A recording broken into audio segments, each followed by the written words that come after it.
সারা দেশে হত্যা, খুন, ছিনতাই, চাঁদাবাজি এগুলো নিয়ন্ত্রণে ব্যর্থ হওয়ায় স্বরাষ্ট্র উপদেষ্টার পদত্যাগ দাবি করেছেন সাধারণ জনতা ও শিক্ষার্থীরা। আর এ বিষয়ে আওয়ামী লীগ দেশকে অস্থিতিশীল করার চেষ্টা করছে বলে দাবি করেছেন প্রধান স্বরাষ্ট্র উপদেষ্টা। তিনি বলেছিলেন যে কোনো অবস্থায় এটা প্রতিহত করবে সরকার। রোববার গভীর রাত ৩টার দিকে রাজধানীর বারিধারা ডিওএসএসে নিজ বাসভবনে দেশের আইন শৃঙ্খলা পরিস্থিতি নিয়ে এক জরুরি সংবাদ সম্মেলনে এই কথাগুলো বলেন স্বরাষ্ট্র উপদেষ্টা।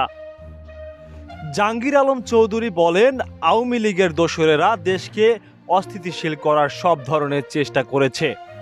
দেশ থেকে সরিয়ে নেয়া প্রচুর টাকা তারা এই কাজে ব্যবহার করছে। এটা কোনো অবস্থাতেই সরকার মেনে নেবে না। যেভাবে হোক এটা প্রতিহত করা হবে। আইন শৃঙ্খলা বাহিনীর টহল কার্যক্রম আরও বাড়ানোর নির্দেশ দেওয়া হয়েছে উল্লেখ করে প্রধান উপদেষ্টা বলেন, আগামীকাল সোমবার থেকে যেন কোথাও কোনো অপরাধ না ঘটে, তারা সেই ব্যবস্থা গ্রহণ করবে।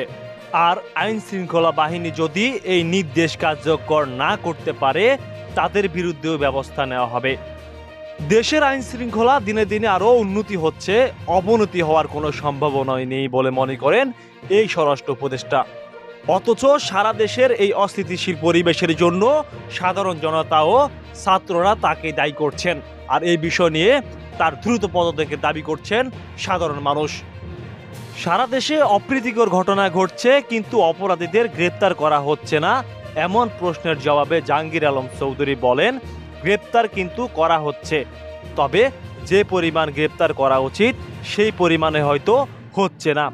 যেমন বাসে ডাকাতির জন্য ইতিমধ্যে ৩ জনকে সাভার থেকে গ্রেপ্তার করা হয়েছে, গ্রেপ্তার করা হচ্ছে এবং গ্রেপ্তার চলতে থাকবে। সংবাদ সম্মেলনে উপস্থিত এক সাংবাদিক প্রশ্ন করেন, শিক্ষার্থীরা বিশেষ করে নারী শিক্ষার্থীরা বলেছেন যে স্বরাষ্ট্র উপদেষ্টা ও আইন উপদেষ্টা যখন দায়িত্ব নেন সবার আগে তাদের নারীদের নিরাপত্তার কথা চিন্তা করা উচিত ছিল। যেভাবে ধর্ষণের সংখ্যা বেড়ে চলছে তারা এটা নিয়ে আতঙ্কিত। যে তারা বলেছেন স্বরাষ্ট্র ও আইন মন্ত্রণালয় থেকে তেমন কোনো উদ্যোগ নেওয়া হয়নি। কি বলবেন তাদের উদ্দেশ্যে? এই প্রশ্নের জবাবে স্বরাষ্ট্র উপদেষ্টা বলেন, তাদের উদ্দেশ্যে বলবো, আমার মা বোনদের এটা নিয়ে ভয়ের কোনো কারণ নেই। তাদের ব্যাপারে আমরা সব সময় সচেতন এবং তাদের কোনো ধরনের সমস্যায় পড়তে না হয় সে ব্যাপারে আমরা সব সময় সজাগ আছি। আইন শৃঙ্খলা বাহিনীও এই ব্যাপারে সব সময় সজাগ আছে। স্বরাষ্ট্র উপদেষ্টার পদত্যাগের দাবিতে ঢাকা বিশ্ববিদ্যালয় এলাকায় শিক্ষার্থীরা বিক্ষোভ মিছিল করেছেন, সমাবেশ করেছেন। তারা আজ দুপুর পর্যন্ত সময় বেঁধে দিয়েছেন স্বরাষ্ট্র উপদেষ্টার পদত্যাগের জন্য। এই বিষয়ে স্বরাষ্ট্র উপদেষ্টা বলেন, আমার আইন শৃঙ্খলা পরিস্থিতি উন্নতি করলে তো আর কোনো সমস্যা থাকে না।